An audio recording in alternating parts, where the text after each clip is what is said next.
So we founded Kineticom in 2000 in San Diego. We left the old company and we started from scratch. Like I say, the old CEO was the investor, and one of my sort of day-to-day business partners there came with me, and we were the founders of Kineticom. We got off to a really flying start. Everything was great. We managed the exit very nobly and with good communications between us and the company we were departing from. So we felt like we'd navigated all of the usual landmines for a competitive startup spinning out from an existing company. And then 9/11 happened, and we lost 75% of our revenue in that week. So, we were straight in at the deep end. And I think it's relevant to this podcast because of the nature of the podcast. But my other co-founder, my day-to-day business partner, he was from Northern Ireland, and I'd been in Northern Ireland in the 80s during the conflicts, and we're sitting there going, whereas we feel really new to the world of startups and doing it on our own, the world of terrorism is not new to us. And whereas everybody in America was completely freaked out and didn't know what to do next, we were quite, it's quite sad to say, but that was quite a familiar situation to us. The scale of it wasn't familiar. The scale was unbelievable, but the fact a terrorist act had happened, and you had to decide that you were going to carry on, right? So we felt like, even though what we're doing is completely unfamiliar, the environment in which we're doing it in is very familiar. So we have an advantage. We're not freaked out, and we know what to do. We know that this will end. We know that this won't go on forever, and we're gonna figure out how low the company can go, and we're gonna figure out what we're gonna look like at the point when the inevitable bottom happens and it starts to rebound. So that was the first challenge. And then we were incredibly fast growing, right? So Kineticom was the 33rd fastest growing company in America. So it was listed on the Inc. 500 as number 33. In terms of the recruitment or staffing industry, we were the fastest growing over 5 years by 2x. And with that, and that was great. Everybody loved it. But behind the scenes, I mean, it was crazy. Chaos. Going from 0 to 55 million in 5 years. And, we weren't VC backed. The company was debt backed. So we had lines of credit with our bank. And just as we'd get a new line approved, we'd be back saying we've blown through that line and we need an extension. And the lines of credit were secured by our homes. So our houses were on the line.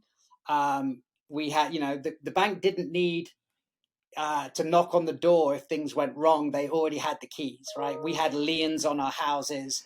And it was, my definition of entrepreneur and our definition of entrepreneur is probably more extreme than it needed to be, but we were fully committed.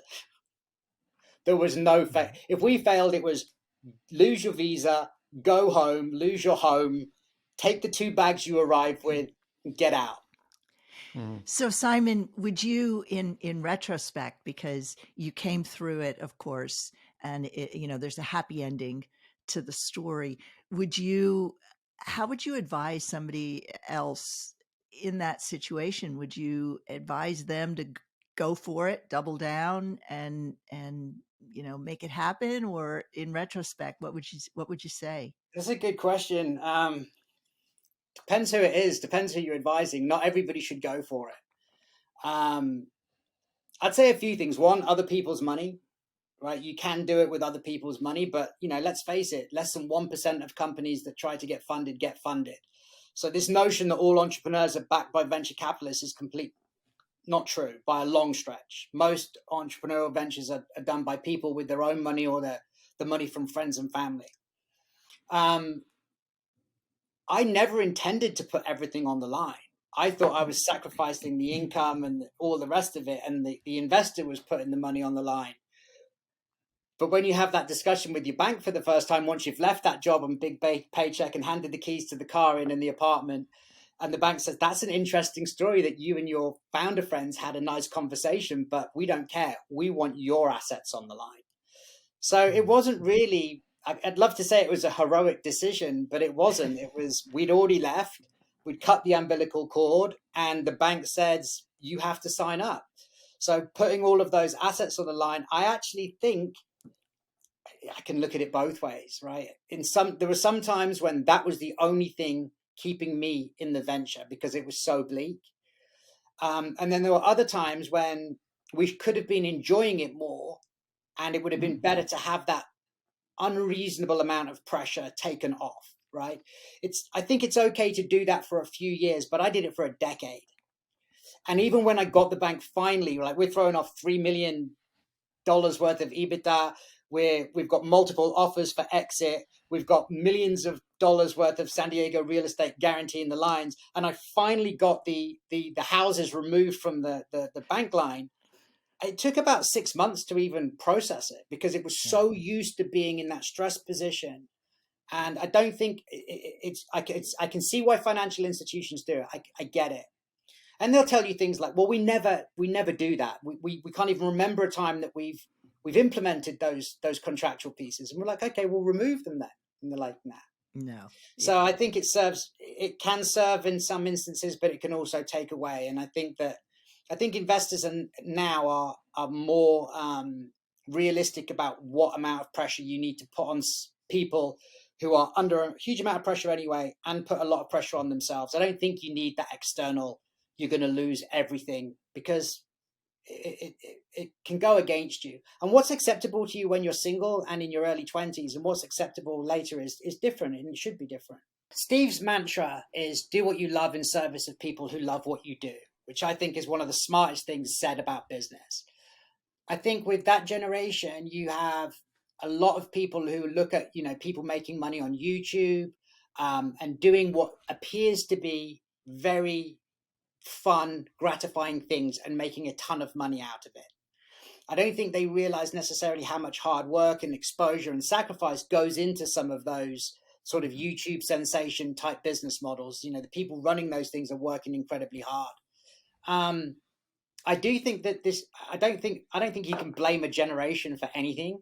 And I think that there is always generational problems as different generations come into the workforce and another generation becomes management. That's always happened. So I wouldn't look to lay blame anywhere. I do think that this generation are more in tune with their feelings and more comfortable about speaking with their feelings. And I think that's good. And I think that companies are trying to catch up with that.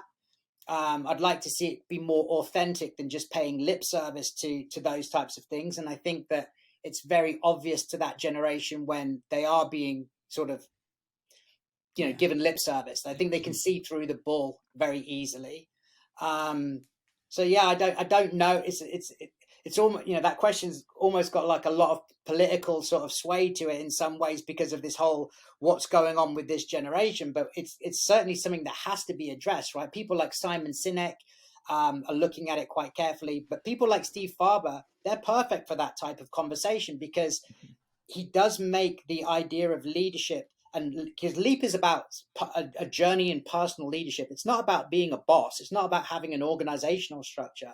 It's about taking ownership for yourself and being, and personal leadership. So I think that when you make something accessible to a younger and younger generation, the earlier you make it accessible, the better.